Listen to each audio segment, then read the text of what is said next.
انسان کا سب سے زیادہ تعلق اس کے رب کریم کے ساتھ ہوتا ہے۔ اللہ تبارک و تعالیٰ کی طرف سے اسے نعمتیں ملتی ہیں، رب کریم کی طرف سے اس پر عطائیں ہوتی ہیں۔ اللہ کی طرف سے وہ آیا ہے اور واپس اللہ ہی کی طرف لوٹ جائے گا۔ ابتدا بھی مالک کریم کی ذات ہے اور انتہا بھی اسی رب کریم کی ذات ہے۔ انسان دنیا میں جتنے بھی پیچ و تاب کرتا ہے، جتنی بھی دنیا داری کرتا ہے اور جتنے بھی معاملات میں وہ وقت گزارتا ہے، وہ سارے عارضی ہیں، وقتی ہیں، اور بہت ساری چیزیں تو صرف اور صرف دھوکہ ہیں اور دھوکے کے سوا کچھ بھی نہیں۔ اگر اس کا یہ ذہن بن جائے کہ میں نے اپنے تعلقات کو، اپنے معاملات کو اپنے رب کے ساتھ صحیح رکھنا ہے، تو جب اللہ کے ساتھ اس کے معاملات ٹھیک ہوتے ہیں تو بندوں کے ساتھ خود بخود ہی ٹھیک ہو جاتے ہیں۔ اگر خشیت الہی پیدا ہوتی ہے، خوف خدا اسے نصیب ہو جاتا ہے، اور اگر اللہ تبارک و تعالیٰ کا قرب اسے میسر آتا ہے، اس رستے کا یہ سفر شروع کر دیتا ہے، تو بندوں کے ساتھ تو معاملات ویسے ٹھیک ہو جاتے ہیں۔ اس لیے کہ جب اللہ سے ڈرے گا، نہ دھوکہ کرے گا، نہ فریب کرے گا، نہ جھوٹ بولے گا، نہ کسی شخص کے ساتھ بددیانتی کرے گا، جب اللہ کے ساتھ اس کا تعلق ٹھیک رہے گا، اور جب یہ اپنے آپ کو آزاد سمجھے گا نا کہ میں ہوں اور میں ہی ہوں اور میں نے ہی چلنا ہے، تو پھر یہ اپنی مرضی سے معاملات کو چلائے گا تو خرابی پیدا ہوگی۔ اللہ تبارک و تعالیٰ کے ساتھ انسان کا جو رشتہ ہے، اس میں انسان کی کچھ کمزوریاں آڑے آتی ہیں، گناہ ہو جاتے ہیں، غلطیاں ہو جاتی ہیں۔ ان غلطیوں کے بعد اپنے رب کریم کے ساتھ اپنے تعلق کو مضبوط کرنے کے لیے اللہ رسول نے جو ہمیں وظیفہ دیا اس کو استغفار کہتے ہیں۔ استغفار ویسے اس کا لغوی معنی تو ڈھانپنا ہوتا ہے، یہ غفر سے بنا ہے، لیکن اس کے اصطلاحی معنی یہ ہے کہ جو گناہ انسان سے ماضی میں ہو جائیں ان سے معافی چاہنے کا نام استغفار ہے۔ کچھ لوگ توبہ اور استغفار کا لفظ اکٹھا بولتے ہیں، لیکن توبہ کا معنی ہوتا ہے آئندہ گناہ نہ کرنے کا وعدہ کرنا، اور استغفار کا معنی ہوتا ہے پچھلے گناہوں سے اللہ کے حضور معافی مانگنا۔ اگرچہ مفہوم کے لحاظ سے یہ ہم معنی ہی بنتے ہیں، لیکن ان کا جو اصطلاحی مفہوم ہے وہ یہ ہے کہ جب آپ پچھلے گناہوں سے معافی مانگ رہے ہوتے ہیں تو اس کو استغفار کہتے ہیں۔ اللہ تعالیٰ نے اس استغفار کو بڑا پسند فرمایا، بڑا پسند فرمایا، اور یہ استغفار کے جملے مالی کو اتنے پسند آئے کہ اللہ نے نبی پاک علیہ السلام کو بھی حکم دیا، کہا محبوب آپ بھی میری بارگاہ میں استغفار کریں۔ اگرچہ حضور کا استغفار اس معنی میں نہیں ہے، بلکہ نبی پاک کا استغفار تو بلندی درجات کا معاملہ ہے۔ چونکہ استغفار خود ایک عبادت ہے، تو یہ عبادت کرنے کا اللہ نے اپنے محبوب کو بھی ارشاد فرمایا۔ جب فتح مکہ ہوئی تو فرمایا اذا جاء نصر اللہ والفتح، جب اللہ کی مدد آئی تو پھر فتح نصیب ہوئی، وَرَأَيْتَ النَّاسَ يَدْخُلُونَ فِي دِينِ اللَّهِ أَفْوَاجًا، تو پھر آپ دیکھیں گے لوگوں کو، لوگ فوجوں کی فوجیں دین میں داخل ہو رہے۔ لوگ پہلے ایک ایک دو دو کر کے آیا کرتے تھے، تو اب فوجوں کی فوجیں آ رہی ہیں، تو یا اللہ ہم کیا کریں؟ تو رب کریم نے فرمایا محبوب فَسَبِّحْ بِحَمْدِ رَبِّكَ وَاسْتَغْفِرْ، اپنے رب کے لیے حمد کرو، تسبیح پڑھو اور استغفار کرو۔ کیا کرو؟ استغفار، معافی مانگو، اس کے حضور آہذاری کرو، استغفار کرو۔ معنی یہ ہوا کہ جب تو غلطی ہو جائے پھر بھی استغفار کرو، جب اللہ زیادہ نعمتیں دے پھر بھی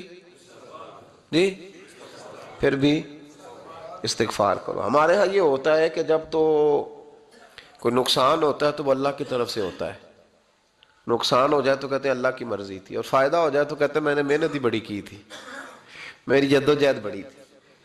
ایک بچہ ایک دفعہ میرے پاس کہیں انٹرویو کے لیے جا رہا تھا، تو دعا کرانے آیا، کہنے لگا میں نے وہاں جانا ہے، دعا کیجئے گا اللہ تعالیٰ کامیابی دے۔ میں نے دعا کی، کچھ اس کو پڑھنے کو بتایا، لیکن کامیاب نہ ہو سکا، لوٹ آیا۔ تو میں نے پوچھا کہ کیا بنا؟ کہنے لگا حضرت صاحب بس اللہ کی مرضی تھی، اللہ کی مرضی تھی۔ پھر ایک دفعہ گیا تو نہ کہا اللہ کی مرضی تھی، تیسری دفعہ گیا کامیاب ہو گیا۔ تو بھئی اب کیا بنا؟ کہنے لگا جی جب میں داخل ہوا تو اس نے جاتے ہی مجھ سے پوچھا سب سے پہلا سوال یہ کہ تمہیں جنرل نالج کی بھی کچھ معلومات ہے یا شعبے کے آدمی ہو؟ تو میں نے کہا جناب پوچھئے۔ تو انہوں نے پاکستان کا حدود اربہ پوچھا تو میں نے فٹافٹ بتا دیا۔ پھر انہوں نے مجھ سے پوچھا کہ یہ جو مینار پاکستان ہے اس کی تجویز کس شخص نے دی تھی تو میں نے فٹافٹ اس کا بھی نام بتا دیا. پھر شارٹ ہینڈ کے 1-2 سوالات اس نے کیے تو وہ بھی میں نے بتا دیے تو الحمدللہ کامیاب ہو گیا. میں نے کہا بیٹے جب تو ناکام ہوا تھا تو اللہ کی مرضی تھی، اور کامیاب ہوا ہے تو میں لگا دیے. اب اللہ کی مرضی کدھر گئی؟ یہ اتنا بڑا نقص ہے انسانی فطرت کا، اتنی بڑی کمزوری ہے کہ معاذ اللہ تعالی ہم کمزوریاں قدرت کے کھاتے میں ڈال دیتے ہیں، اور ناکامیاں قدرت کے کھاتے میں اور کامیابیاں. کیا تماشا! حالانکہ ہونا یہ چاہیے تھا کہ جہاں انسان کمزور پڑے تو کہے میری غلطی تھی. صوفیاء یہ سبق دیتے ہیں، اللہ کے بندے یہ پیغام دیتے ہیں کہ جب تو کہیں ناکام ہو جائے تو سمجھ جائے تیری، اور جب تو کامیاب ہو جائے تو سمجھ رہے اللہ راضی ہو گیا تھا، اللہ نے رحمت کر دی، اس نے فضل کیا. تو یاد رکھیں استغفار، کئی چیزوں پہ استغفار ہوتا ہے، کئی چیزوں پہ، اور استغفار کا نفع ملتا ہے. کیا نفع ملتا ہے؟ وہ سورہ نوح کی آیت نمبر 10، 11 اور 12 میں اللہ نے بیان فرمایا کہ استغفار صرف گناہ سے معافی چاہنے کا نام نہیں، بلکہ استغفار کا تمہیں فائدہ ملے گا. کیا؟ رب فرماتے ہیں فَقُلْ تُسْتَغْفِرُوا رَبَّكُمْ. جب حضرت نوح کی قوم قحط کا شکار ہو گئی، آزمائشیں آ گئیں، تو آ کے حضرت نوح سے کہنے لگے اب ہم کیا کریں؟ تو کیا کہا حضرت نوح نے؟ فرمایا فَقُلْ تُسْتَغْفِرُوا رَبَّكُمْ. آپ نے فرمایا اپنے رب سے استغفار کرو، اپنے رب سے. انہوں نے قحط کی بات کی، انہوں نے کہا کہ کھیتیاں اجڑ گئی ہیں، بارش نہیں ہو رہی، قحط کی بات کی. آپ نے کیا کہا؟ استغفار کرو. کیوں کہ انہو کان غفارا، بے شک اللہ بڑا ہی بخشنے والا. وہ کیا کرے گا؟ یرسل السماء علیکم مدرارا، وہ تم پر موسلا دار بارش برسائے گا. جب تم استغفار کرو گے تو اللہ موسلا دار بارش برسائے گا. وَيُمْدِدْكُمْ، اور وہ تمہاری مدد کرے گا. استغفار کرنے والے کی اللہ کیسے مدد کرے گا؟ بِأَمْوَالٍ وَبَنِينَ، تمہیں مال بھی عطا کرے گا اور بیٹے بھی عطا کرے گا. بارش بھی دے گا استغفار کرنے والے کو، اور مال اور اولاد سے اس کی مدد بھی کرے گا. وَيَجْعَلْ لَكُمْ جَنَّةٍ وَيَجْعَلْ لَكُمْ أَنْهَارًا، اللہ تمہیں جنت بھی عطا کرے گا اور تمہیں نہریں بھی عطا فرمائے گا. تمہارے لیے جنت بھی بنائے گا، انہار بھی بنائے گا. توبہ کا، استغفار کا تمہیں یہ فائدہ ملے گا. ایک استغفار، ہمارے بزرگوں نے وہ لکھا ہے کہ جب انسان کو اللہ نعمتیں دیتا ہے تو پھر رب کا حکم ہے کہ اس پر شکر بھی کرے. نعمتوں پر اللہ کا شکریہ نہ کرنے پر بھی استغفار کرنا چاہیے کہ اللہ تو نے بڑا کچھ دیا تھا پر میں شکر ادا اس پر بھی. ہمارا تو اب یہ حال ہے کہ جو ہمارے پاس چیزیں ہیں وہ ہم کہتے ہیں یہ تو میرا حق تھا، لیکن جو نہیں وہ مجھے فٹافٹ ملنی چاہیے. مطلب اگر میرے پاس صحت ہے تو اس کو میں اپنا حق سمجھ لیتا ہوں کہ یہ تو میرا، یہ چونکہ ٹھیک ہے جی، یہ تو صحیح ہے، تندرستی ہے یہ تو ٹھیک ہے، لیکن کار کوئی نہیں، وہ ذرا مل جانی چاہیے. اولاد تو میرے پاس ہے، وہ تو میرا حق تھا، میرا رائٹ تھا، معاذ اللہ وہ تو ہم نے حق بنا لیا. اور میرے پاس بنگلہ کوئی نہیں، وہ مجھے فٹافٹ مل جانا چاہیے. بھئی یہ کس طرح تیرا حق تھا؟ کس حساب سے؟ یعنی جو چیزیں ہیں ان کو سنبھالنے کی فکر نہیں ہے، اور جو نہیں ہے ان کے طلب کی فکر لگی ہوئی ہے. شکر نعمت کو محفوظ کر دیتا ہے، شکر نعمت کو محفوظ کر دیتا ہے، اور ناشکری نعمت کو لَئِن شَكَرْتُمْ لَأَزِيدَنَّكُمْ وَلَئِن كَفَرْتُمْ إِنَّ عَذَابِي لَشَدِيدٌ. اللہ فرماتے ہیں شکر کر، میں تیری نعمتوں میں اضافہ کر دوں گا، اور ناشکری کرے گا تو عذاب دوں گا. شکر نہیں نہ ہوتا، شکر نہیں ہوتا. دیکھیں نا، 100 روپے ابا جی نے دیا ایک بچے کو اور اس کو کہا کہ جا دکان سے کچھ چیز لے آ، تو وہ 100 روپیہ اس نے رستے میں جاتے کہیں پھاڑ دیا یا گوا دیا، تو اب وہ والد سے دوبارہ 100 مانگتا ہے. تو والد کہتا ہے کہ پہلے 100 کا تو نے کیا کیا؟ نہیں سمجھ آئی آپ کو میری بات؟ پہلے 100 کا کیا کیا؟ تو وہ کہے گا جی میرا دل کرتا تھا میں نے پھاڑ دیا. جوان بچہ ہے، سمجھدار ہے، 12-14 سال کا ہے. میرا دل کیا تھا میں نے پھاڑ دیا، ختم ہو گئی بات. تو ابا نیا 100 دے دے گا؟ سبحان اللہ. کتنے خوش ہو کے آپ کہہ رہے ہیں نہیں دے دینا سو. یہ کیسے ہو سکتا ہے بھائی؟ کروڑ پتی والد بھی ہو تو 100 کا نوٹ دوبارہ دیتا کیوں؟ بیٹا نہیں اس کا پیار نہیں؟ کیوں نہیں دے رہا؟ وہ کہتا تو نے میرے پہلے 100 کی قدر نہیں ڈالی، نیا تجھے کیسے مل جائے؟ تو نے خیال ہی نہیں کیا، تو نے جدوجہد ہی نہیں کی. تو نے حضرت مولا رومی نے مثال دی ہے جناب رومی فرماتے ہیں کہ بغیر محنت کے لوگوں کو اللہ نے نعمتیں دی ہیں تو انہوں نے شکر ہی نہیں ادا کیا. اندھے سے پوچھ آنکھ کی قدر کیا ہے. پوچھ اندھے سے، پوچھ معذور سے کہ ٹانگوں پہ چلنا کتنی بڑی نعمت ہے. کبھی پوچھ اس سے جس کا مکان تو ایک کنال میں ہے پر رونے والا بچہ کوئی بھی نہیں. پوچھ اس سے جس کی جیبیں دولتوں سے بھری ہوئی ہیں پر کوئی نہیں کہتا کہ ابا 10 روپے دینا. پوچھ یہ کتنی بڑی تکلیف ہے. حضرت رومی نے لکھا ہے، وہ فرماتے ہیں کہ ایک والد تھا تو اس نے بڑی دولت کمائی تھی تو اس کا بیٹا بے دریغ ہی اڑاتا رہتا تھا. کبھی ادھر پیسے بھگا دیے، کمائے نہیں تھے نا، محنت نہیں نہ کی تھی، کمائے نہیں تھے. والد بڑا سمجھاتا تھا پر سمجھ نہیں آتی تھی. ایک دن اس کے ابا کے ذہن میں ایک بات آئی، وہ کہنے لگا بیٹے یار میں کنگال ہو گیا ہوں، اچانک حالات خراب ہو گئے، ایک آنا مجھے چاہیے، دوائی خریدنی ہے، کہیں سے لے کے آؤ. اس نے کہا ابا مسئلہ ہی کوئی نہیں، یار ہی بڑے ہیں، بہت سارے لوگوں کے ساتھ رات میں جاتا ہوں روٹی کھانے ہوٹل میں، کئی ہیں جو میرا انتظار کر رہے ہوتے ہیں، فیس بک والے اور جناب وہ سیلفی والے بڑے سارے ہیں جو کہتے ہیں تیرے بغیر گزارا ہی نہیں. بڑے ہیں جو روز سویرے اٹھ کے پہلے مجھے السلام علیکم کا میسج کرتے ہیں پھر اس کے بعد کسی اور سے. بڑے ہیں، کوئی مسئلہ ہی نہیں. ایک کے پاس گیا، ایک آنا چاہیے، اس نے دے دیا، لا کے ابا کو دیا. تو ابا گھر کے اندر جو امیر لوگ ہوتے تھے گھر میں کنواں کھدوا لیتے تھے. ابا کنویں کے کنارے بیٹھا تھا، جب بیٹے نے آنا لا کے رکھا تو اس نے پانی میں پھینک دیا. اگلی صبح پھر کہا بیٹے ایک آنے کی ضرورت ہے، دوا خریدنی ہے. اس نے کہا مل جائے گا. 2 4 5 دوست ابھی ہیں بڑے مالدار، ان سے جا کے کہا، ایک سے آنا لایا، ابے نے پھر پھینک دیا، تیسرے دن بھی پھینک دیا، چوتھے دن بھی. یار اب ختم ہو گئے. کچھ آہستہ آہستہ دوستوں کو پتہ چل گیا کہ کنگال ہو گیا ہے، خبر پھیل جاتی ہے نا، اب بھوکا ہو گیا ہے. اب آہستہ آہستہ موبائل بند ہونے لگے، آہستہ آہستہ جو ہے وہ نمبر بلاک ہونے لگا، حالات بگڑ گئے. اب جب اسے پتا تھا کہ یار تو اب دروازہ کھٹکھٹاتا ہوں تو کہتے ہیں کہ اسے کہہ دو میں گھر نہیں، ابا نے تو آنا مانگنا ہے اور میں بے دریغ دولت ابا کی اڑاتا رہا ہوں، اب یہ بھی نہیں کہہ سکتا کہ مجھے دیتا کوئی نہیں.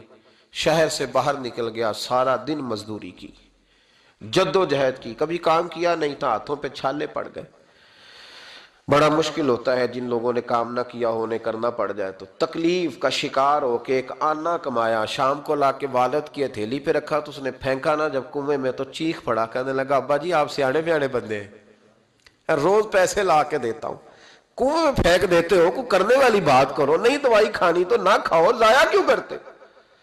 تو بیٹے کو باپ نے تھپکی دے کے بٹھا لیا. اس نے کہا بیٹا میں نے پہلے دن تو نہیں پھینکا، تو 7واں دن ہے، میں روز پھینکتا ہوں، آج تیری چیخیں کیوں نکلی؟ کہنے لگا ابا پہلے ادھار کے تھے آج مزدوری کے ہیں. نہیں سمجھ آئی بات؟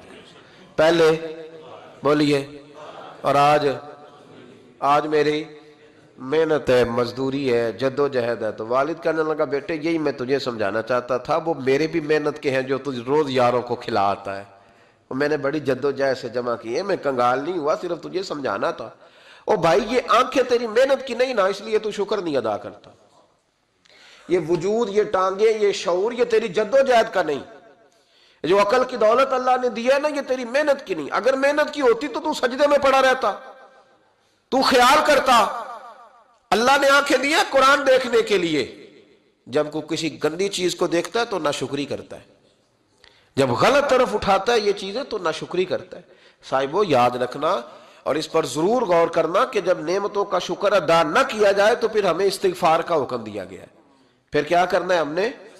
استغفار کہ یا اللہ ہم تیری نعمتوں کا شکر ادا نہیں کر سکے تو ہمیں معاف فرما دے، تو ہم سے درگزر فرما، معاف فرما. ایک استغفار اس بات کا ہے کہ دیکھیں نا، یہ رسول پاک علیہ السلام کا فرمان ہے، یہ حدیث امام رازی نے لکھی ہے، اور نبی پاک کی فرمان کے لحاظ سے جو چیز ہمارے سامنے آئے نا اس پر ہماری آنکھیں بھی کھل جانی چاہیے، دل بھی کھل جانا چاہیے کہ کوئی خاص ہی بات تھی جو حضور نے بیان فرمائی صلی اللہ علیہ وسلم. سرکار دو عالم علیہ السلام نے فرمایا ایک آدمی نے 500 سال بغیر ریاکاری کے اللہ کی عبادت کی. کتنے سال؟ 5 سال نہیں ہوتی بغیر ریاکاری کی.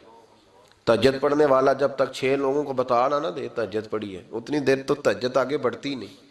کم از کم 6 بندوں کو پتا ہونے چاہیے. اور میرے جیسے حاجی نمازیوں کا تو دل کرتا ہے کہ وظیفے پہ بندہ رکھا جائے جو تعریفیں کرے صبح و شام.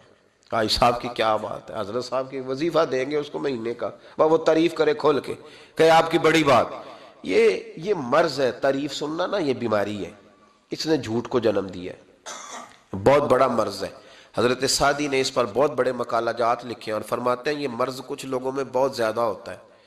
ایک امیروں میں، امیر لوگ ناراض نہ ہو جائیں پر انہوں نے کہا ہے تو کوئی حکمت ہوگی نا، امیروں میں تعریف سننے کا مرض بہت زیادہ ہوتا ہے۔ فرماتے ہیں ایک بادشاہوں میں اور تیسرا عورتوں میں، ان میں یہ بیماری بہت زیادہ ہوتی ہے۔ کوئی تعریف نہ کرے تو خود اپنی کرنی شروع کر دیتے ہیں، خود ہی کہہ دیتے ہیں کہ کیا بات سی، میرے ابا جی تے وہ تے 100 حال چلدا سی تے 150 بندہ ٹکر کر، ابا جی دی چھڑ تو دس تیرے کنے چل دے، تیرے کو کنے بندے روٹی کھاندے، اپنی بات کرنا۔ اقبال کہتے تھے تو وہ آباد تمہارے ہی مگر تم کیا ہو، ہاتھ پہ ہاتھ درے منتظر فرداؤ، ابا جی کی دادا جی کے چھوڑ اپنی کر، ہمیں تو تیرا پتہ ہے تو اپنی بات کر، تیرے اندر بھی کوئی چیز ہے کہ نہیں۔ ابا دادا تو سب کے بڑے ہیں، حضرت آدم کی اولاد ہے تو حضرت آدم نبی تھے، تو باپ دادا تو سب کے بڑے بڑے ہی ہیں، بات یہ ہے کہ اپنی بات کرنی چاہیے نا۔ تو یہ بیماری ہے، یہ نقص ہے۔ 500 سال بغیر ریاکاری کی عبادت، اور بیان میرے نبی کریم علیہ السلام فرما رہے ہیں 5، بولیے، یہ بہت بڑا مسئلہ ہے، دکھاوا نہ ہو، ریاکاری نہ ہو۔ ہم مجالس میں جاتے ہیں نا جناب، محافل میں، تو لسٹ ملتی ہے، یہ چودھری صاحب نے صدارت ہے، انہوں نے خصوصی تعاون کیا ہے، تو یہ فلانے صاحب ہیں تو ان کا بھی نام لینا ہے۔ تو میں کبھی کبھی کہہ دیتا ہوں کہ یار آپ نے تو کہا تھا یہ نبی پاک کی تعریف کی محفل ہے، اور یہاں آپ نے لسٹ لگا دی ہے پوری تعریف کرنے والوں کی۔ کچھ ضروری ہے کسی کا نام لینا اور اس کا جناب ذکر کرنا اور اشتہار پہ اس کی فوٹو آنا، یہ کچھ ضروری ہے؟ ویسے بھی کوئی اچھا لگتا ہے کہ نبی پاک کے نام کی محفل اور میں صدارت کر رہا ہوں؟ ڈرنا چاہیے نا مجھے اللہ تعالیٰ سے، حضور کی محفل اور میری صدارت، اس پر کبھی غور کریں۔ اگر کوئی راہ طریقت کا مسافر ہوگا تو تڑپ جائے گا کہ نبی پاک کے نام کی محفل اور سرپرستی ایک ایسے آدمی کی جس کو وضو تک نہیں کرنا آتا، چھ معنی دار ہے، وہ دھندا ہے معاذ اللہ تعالیٰ، جس کا جو دل کرے وہ کرتا جائے۔ 500 سال بغیر ریاکاری کی عبادت کی، 500 بڑا مشکل ہوتا ہے۔ حضور فرماتے ہیں یہی بندہ جب اللہ کے حضور کھڑا کیا جائے گا تو رب کریم اس سے کہے گا کہ چلو اس کو میرے فضل سے جنت میں لے جاؤ، تو عرض کرے گا مالک فضل تو ٹھیک ہے پر 500 سال لگائے ہیں میں نے، 5۔ وہ مولوی صاحب میری طرح کے بیچارے جو امام مسجد ہوتے ہیں نا، تو وہ بھی کہتے ہیں جب میں آیا تھا تو 30 بچے تھے مسجد میں، اب 80 ہو گئے۔ اور بھائی یہ بندوں کو بتانے کی کیا ضرورت ہے، یہ تو اللہ کی رضا کے لیے ہے نا، تو چھوڑ اس میں اتنا تذکرہ کرنے کی کیا حاجت۔ 500 سال جس نے لگائے، بول پڑا یا اللہ 500 سال لگائے اور تو کہتا ہے کہ اس کو میرے فضل سے لے جاؤ، تو رب کریم نے فرمایا چلو کوئی نہیں، پھر انصاف کر لیتے ہیں، الٹی آنکھ کی روشنی نکال کے ترازو کے ایک پلڑے میں رکھو اور 500 سال کی بغیر ریاکاری کی عبادت دوسرے پلڑے میں رکھو۔ کبھی اس مریض سے پوچھنا جس کو ڈاکٹر کہہ دیتا ہے کہ تیری آنکھ کا علاج نہیں ہو سکتا، بے بس ہوتے ہیں ڈاکٹر، جواب دے جاتا ہے شعور۔ پوچھ کبھی اس شخص سے کو کہتے ہیں بس جناب اب آپ اپنی آنکھیں موجود ہونے کے باوجود آپ دیکھ نہیں سکتے، اتنی موٹی آنکھ لگی ہوئی ہے، لیکن روشنی اللہ چاہے تو دیتا ہے، نہ چاہے تو نہیں دیتا۔ 500 ایک آنکھ کی روشنی ایک پلڑے میں رکھ لو اور دوسرے میں 500 سال کی عبادت رکھ دی، اللہ اکبر۔ تو رب کریم نے فرمایا اب تولو، جب تولی تو وہ عبادت تھوڑی تھی اور ایک نعمت زیادہ تھی۔ اللہ نے فرمایا یہ تو بھائی اس کو تو 500 سال دیے تھے، یہ تو ایک نعمت کا شکر نہیں ادا کر سکا، پکڑو اس کو دوزخ میں ڈالو۔ ایک کر کے کیا آیا ہے، پکڑو جہنم میں ڈالو، اس کو لے چلو۔ ترمذی شریف کے لفظ ہے، نبی پاک نے ہمیں سمجھایا اور ایک جملے میں ساری بات ختم کر دی۔ حضور فرمانے لگے تو اللہ کی تھوڑے دیے ہوئے رزق پہ راضی ہو جا، وہ بھی تیری تھوڑی عبادت سے راضی ہو جائے گا۔